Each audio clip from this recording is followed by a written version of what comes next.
Welcome to sweet stories upcoming రివ్యూలోకి వెళ్ళిపోదాం. Rudra గంగాని ప్రమీలాని tease చేసిన రౌడీల దగ్గరికి తీసుకువెళ్తారు. తీసుకువెళ్ళి ఇంకా గంగ అయితే ఇప్పటి వరకు తను నేర్చుకున్న బాక్సింగ్ అంతా వాళ్ళపై చూపిస్తుంది. వాళ్ళందరినీ రప్పాలాడిస్తుంది. అలా ఇంకా అందరూ భయపడి పారిపోతారు.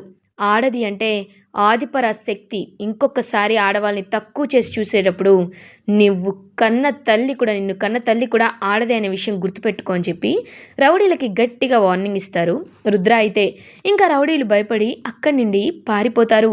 ఇంకా వెంటనే గంగతో, ఏంటి జ్వరం అని చెప్పావు, రెస్ట్ తీసుకుంటానన్నావు, మరి ఇప్పుడు బాగానే ఉన్నావే అని అంటారు. అంటే సార్ అది అని అంటుంది. నువ్వు అబద్ధం చెప్పావని నాకు అర్థమైంది అని అంటారు. సారీలు సార్, ఇప్పుడే అకాడమీకి వెళ్దామా అని అంటారు. పర్లేదులే, ఇవాళ ప్రాక్టీస్ ఇక్కడే అయిపోయింది అనుకుందాం, నీకు రెస్ట్ ఉండాలి కదా అని అంటారు. Thanks sir, thank you so much అని చెప్పి హ్యాపీగా ఫీల్ అయ్యి ఇంకా రుద్ర అండ్ గంగా అయితే ఇద్దరు ఇంటికి రీచ్ అవుతారు. ఇది ఇలా ఉండగా మార్నింగ్ అవుతుంది. ఇంకా గంగా ఎంతో హ్యాపీగా బాక్సింగ్ అకాడమీకి విశ్వనాథం ఇంటికైతే బయలుదేరి ఇంకా వెళ్ళబోతుంటే రుద్ర ఏమో, గంగా ఎక్కడికి వెళ్తున్నావు అని అడుగుతారు. సార్ బాక్సింగ్కి సార్, విశ్వనాథం గారింటికి అని అంటుంది. ఓ అక్కడికి వెళ్తున్నావా, సరే నేను కూడా వస్తానాగు అని చెప్పి అంటారు. సార్ మీరెందుకు అని అంటుంది. ఏం లేదు, కొన్ని విషయాల్ని తెలుసుకోవాలి అనుకుంటున్నాను. నాకు అత్తయ్య మావయ్య కాల్ చేసి చెప్పారు, అందుకే ఆ విషయాల్ని క్లారిటీగా కనుక్కుందామనే వస్తున్నాను అని చెప్పి ఇంకా అలా రుద్ర కూడా విశ్వనాథం వాళ్ళ ఇంటికైతే వస్తారు. వచ్చేసరికి ఇంకా అప్పుడే కరెక్ట్గా సుధా చాలా హ్యాపీగా ఫీల్ అవుతుంది. ఇంక వెంటనే ఈ సంబంధం చాలా బాగుంది అంటున్నారు, మరి దీన్ని ప్రొసీడ్ అవ్వాలో లేదో కూడా నాకు అర్థం కావటం లేదని చెప్పి ఆలోచిస్తుంటే, ఏమండి మంచి కుటుంబం అంటున్నారు, అబ్బాయికి కూడా పేరు ప్రఖ్యాతలు ఉన్నాయి, ఇంతకు మించి మనకేం కావాలి చెప్పండి, మంచివాడిని ఇచ్చే కదా మనం తనకిచ్చి పెళ్లి చేయాలనుకున్నాం, ఇంకా దేని గురించి ఆలోచిస్తున్నారు మీరని చెప్పి ఇంకా ఆలోచిస్తూ ఉంటే అప్పుడే కరెక్ట్గా రుద్ర అక్కడికి వస్తాడు. వచ్చి చూస్తూ ఉంటారు. మావయ్య గారు మీతో కొంచెం మాట్లాడాలి అనుకుంటున్నాను అని అంటారు. ఏం మాట్లాడాలనుకుంటున్నావు రుద్ర అని అడుగుతారు. ఏం లేదు, మీరు అప్పుడే జయాకి పెళ్లి చేయాలనుకుంటున్నారని తెలిసింది అని అంటారు. అవును, నేను జయాకి పెళ్లి చేయాలనే అనుకుంటున్నాను అని అంటారు. తనకి ఇంత త్వరగా ఎందుకు మీరు పెళ్లి చేయాలనుకుంటున్నారో తెలుసుకోవచ్చా అని అంటారు. అందులో తెలుసుకోవడానికి ఏముంది, తను కూడా ఆడపిల్లే కదా, అందుకే పెళ్లి చేస్తున్నాను అని అంటారు.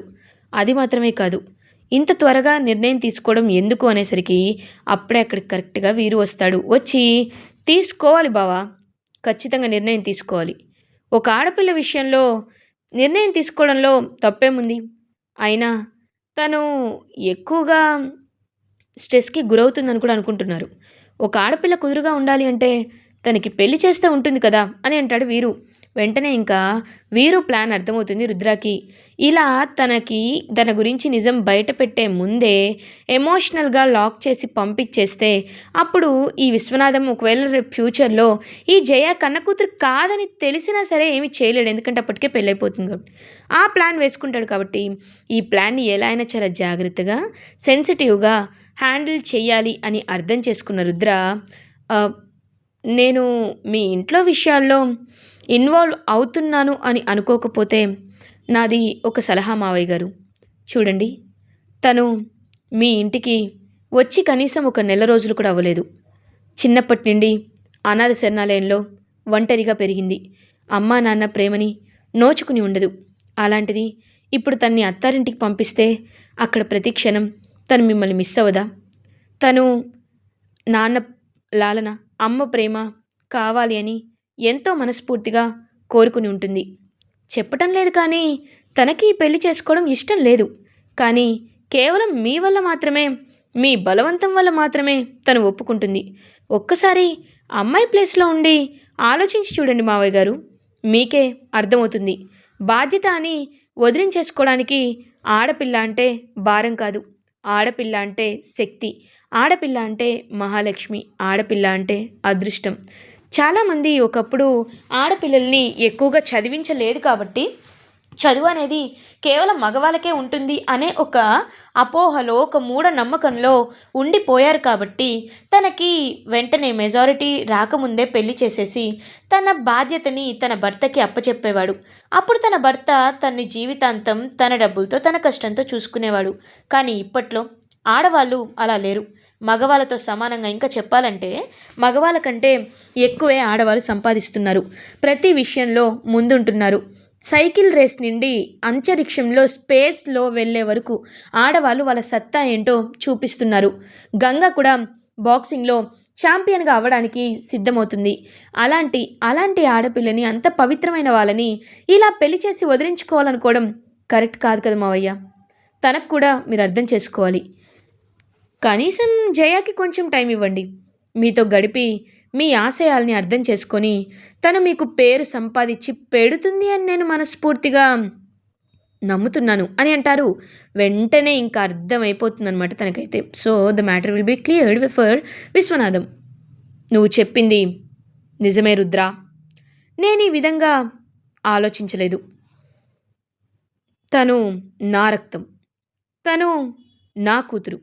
నా కూతురు ఇలా తేలిగ్గా నేను చెప్పిన దానికి తలాడించేసి పెళ్లి చేసుకుంటుంది అంటే నేను నమ్మలేకపోతున్నాను. కానీ జయ, నీకు నేను మొన్న 1 వీక్ టైం ఇచ్చాను. నీకెందులో టాలెంట్ ఉందో, ఇంట్రెస్ట్ ఉందో తెలుసుకోమని చెప్పాను. ఓకేనా నీకు?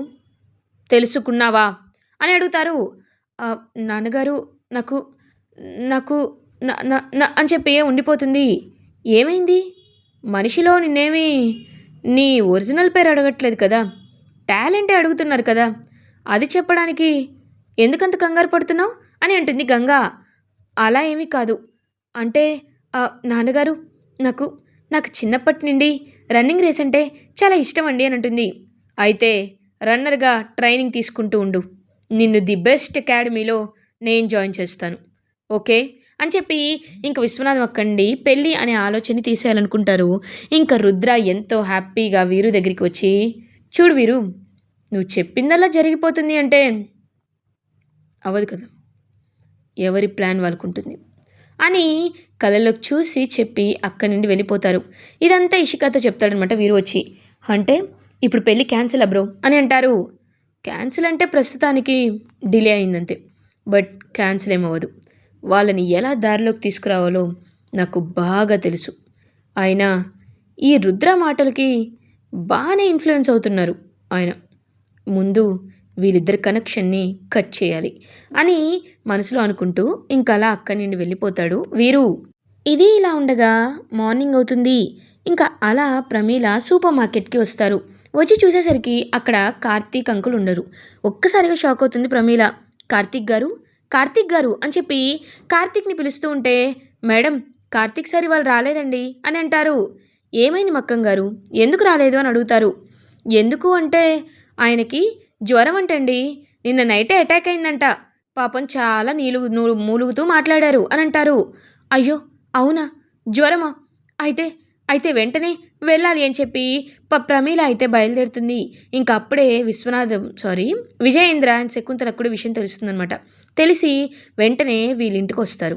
వచ్చి మీరు, నీకేం ఎలా ఉంది బాబు అని అంటారు. మీరు ఇలా వచ్చారేంటండి అని అంటారు. బాబు నీకు జ్వరం వచ్చిందని తెలిసింది, అందుకే వచ్చాం. నువ్వేం కంగారు పడద్దు. ప్రమీల, నేను చెప్పినట్టు వెళ్ళి వేడిగా కషాయం తీసుకురా అని అంటారు. సరే అత్తయ్య గారు అని చెప్పి వెంటనే వెళ్తుంది. చూడు, దా నా ఒళ్ళో పడుకో, అప్పుడు నీకు ఎలాంటి బాధ అయినా పోతుంది అని చెప్పి ఇంకా అలా శకుంతల కన్న తల్లిలా తన ప్రేమని చూపిస్తూ ఉంటే ఒక్కసారిగా ఆ ప్రేమని చూస్తూ షాక్లో ఉండిపోతాడనమాట. ఇంకా ఈ కార్తీక్ అయితే అలా చూస్తూ ఉంటాడు. ఏమైంది, ఎందుకు అలా ఉన్నావు బాబు? చూడు బాబు, నీకెప్పుడు జ్వరం వచ్చినా, ఎలాంటి ఇబ్బంది కలిగినా నువ్వు నాతోనే చెప్పుకోవాలి. అలాంటిది ఎవరో చెప్తే, ప్రమీల చెప్తే నాకు తెలియడం ఏంటి? నువ్వు మా మా సొంత మనిషి లాంటివాడివే. నీకు జ్వరం వస్తే మాకు బాధ ఏదా చెప్పు అని అంటారు. సరే అలాగే అమ్మా అని అంటారు. బాగా రెస్ట్ తీసుకో అని చెప్పి ఇంకా అలా అక్కడిని వెళ్ళేసరికి నాకు ఇంత మంచి ఫ్యామిలీ దొరుకుతుందని అనుకుంటారు. అప్పుడే ఇంక విజయేంద్ర, శకుంతల, నేను ఒక నిర్ణయానికి వచ్చాను. తను ఇక్కడ, మనం ఇక్కడ. ఇదంతా కరెక్ట్‌గా నాకు అనిపించటం లేదు. కాబట్టే నేనొక నిర్ణయానికొచ్చాను. అది ఏంటి అంటే, మనం కార్తీక్‌ని దత్తత తీసుకుందాం అని అంటారు. ఏవండి అని అంటుంది, ఈ నిర్ణయాన్ని నేను మార్చుకోవాలి అని అనుకోవటం లేదు. కార్తీక్‌ని దత్తత తీసుకుందాం అని అంటారు. మీరు చెప్తుంది వింటుంటే నాకు కూడా కరెక్ట్‌గానే అనిపిస్తుంది. కార్తీక్ కళ్ళని చూస్తూ, కార్తీక్‌ని నా కొడుకుగా అనుకుంటూ, భానున అనుకుంటూ జీవితాంతం ఉండిపోతాను. కార్తీక్‌ని దత్తత తీసుకుందాం అని ఇంకా అలా కార్తీక్‌ని దత్తత తీసుకోవాలి అనే ఒక ప్లాన్‌లోకి వస్తారు విజయేంద్ర అండ్ శకుంతల. ఇలా ఎపిసోడ్ ఎండ్ అవుతుంది. ఫర్దర్ ఎపిసోడ్ రివ్యూస్ ముందుగా మీకు కావాలి అనుకుంటే మా ఛానల్ని సబ్స్క్రైబ్ చేసుకోండి. Thanks for watching.